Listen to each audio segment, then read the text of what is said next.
Hai semuanya, nama saya Novita Sari, mahasiswi Magister Manajemen UKI.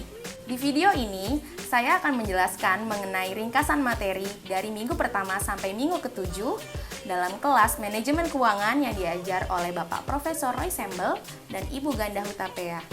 Saya akan menjelaskannya dalam bentuk mind mapping. Nah, kita mulai dari apa sih manajemen keuangan itu?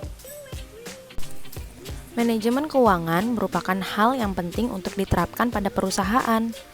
Hal ini dikarenakan keuangan merupakan salah satu pondasi yang kuat untuk pertumbuhan dan perkembangan perusahaan. Manajemen keuangan perlu dilakukan dengan baik, karena manajemen keuangan yang baik dapat membantu perusahaan untuk bertahan atau sustain dalam jangka waktu panjang. Manajemen keuangan sendiri merupakan segala kegiatan perusahaan yang berhubungan dengan cara memperoleh, menggunakan, serta mengelola keuangan perusahaan untuk mencapai tujuan utama perusahaan. Dalam mencapai tujuan utama perusahaan, terkadang akan ada masalah yang muncul karena perbedaan informasi antara pemegang saham atau prinsipal sebagai pihak yang memberikan amanat dengan manajemen atau agent sebagai pihak yang menerima amanat untuk mengelola perusahaan yang disebut principal agent problem. Salah satu masalah dalam principal agent problem adalah perbedaan kepentingan antara pemegang saham dengan manajemen. Sebagai contoh, untuk meningkatkan bonus, maka manajemen mungkin akan memoles laporan keuangannya sehingga kinerja perusahaan tampak lebih baik dari yang sebenarnya. Apabila laporan keuangan tidak akurat, maka keputusan investasi yang diambil pemegang saham menjadi tidak tepat.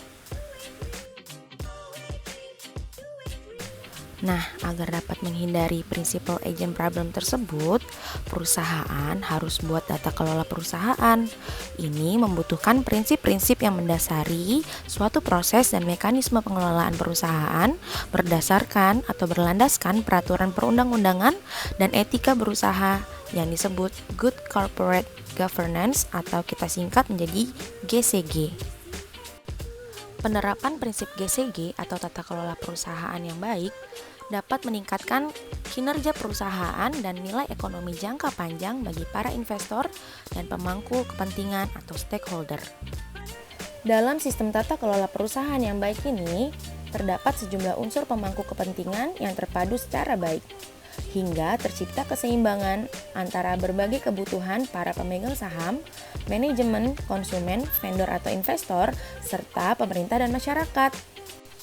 Adapun 5 pilar dari GCG sendiri antara lain, yang pertama transparency, yang kedua accountability, yang ketiga ada responsibility, yang keempat ada independency, yang kelima ada fairness.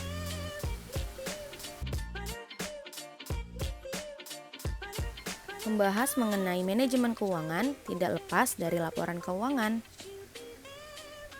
Dalam laporan keuangan ini, perusahaan bisa dapat mengetahui posisi keuangan, kinerja keuangan, dan arus kas perusahaan yang telah berjalan dalam suatu periode tertentu dan juga laporan yang memberikan rincian informasi keuangan perusahaan termasuk aset, kewajiban, ekuitas, pendapatan dan beban, kontribusi pemegang saham, dan informasi terkait lainnya selama periode waktu tertentu.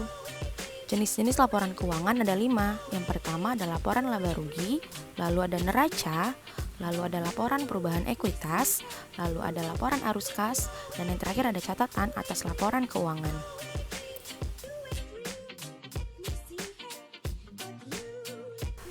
Agar pengelolaan keuangan juga menjadi efektif dan efisien, time value of money juga tidak kalah penting. Nilai waktu dari uang merupakan suatu konsep finansial yang menyatakan bahwa nilai uang sekarang lebih berharga dibandingkan dengan nilai uang dengan jumlah yang sama di masa mendatang. Secara prinsip, nilai waktu dari uang ini berbasis pada adanya potensi pendapatan dari uang tersebut untuk menghasilkan bunga apabila diinvestasikan.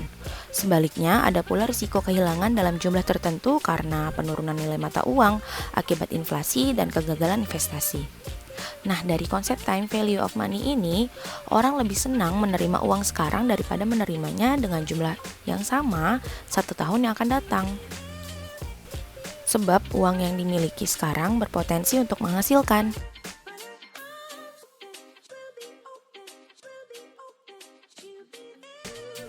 dalam pengelolaan keuangan yang efektif dan efisien, capital budgeting atau rencana penganggaran modal juga sangatlah penting. Capital budgeting pada dasarnya adalah suatu proses yang lengkap untuk menganalisa proyek dan untuk bisa menentukan proyek yang termasuk dalam suatu anggaran modal.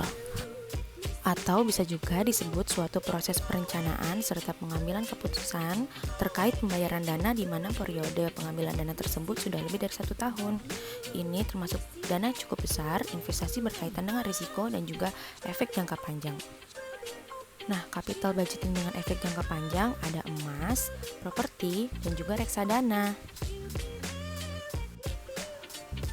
Reksadana sendiri terdiri dari reksadana campuran, pasar uang, dan juga saham. Nah, biasanya perusahaan akan lebih memilih saham. Di dalam saham diperlukan analisis sekuritas atau investment strategy yang terdiri dari analisis fundamental dan analisis teknikal. Analisis fundamental adalah cara pengukuran nilai intrinsik keamanan dengan memeriksa faktor ekonomi dan keuangan terkait. Analisis fundamental mempelajari segala sesuatu yang dapat mempengaruhi nilai keamanan. Dari faktor ekonomi makro seperti kondisi ekonomi dan kondisi industri, hingga faktor ekonomi mikro seperti efektivitas manajemen perusahaan. Sedangkan analisis teknikal adalah cara menganalisis pergerakan harga aset di pasar finansial menggunakan perangkat statistik seperti grafik dan rumus matematis. Sekian video kali ini, semoga bermanfaat untuk kalian ya. Jangan lupa di-like dan di-share ke sosial media kalian ya. Bye.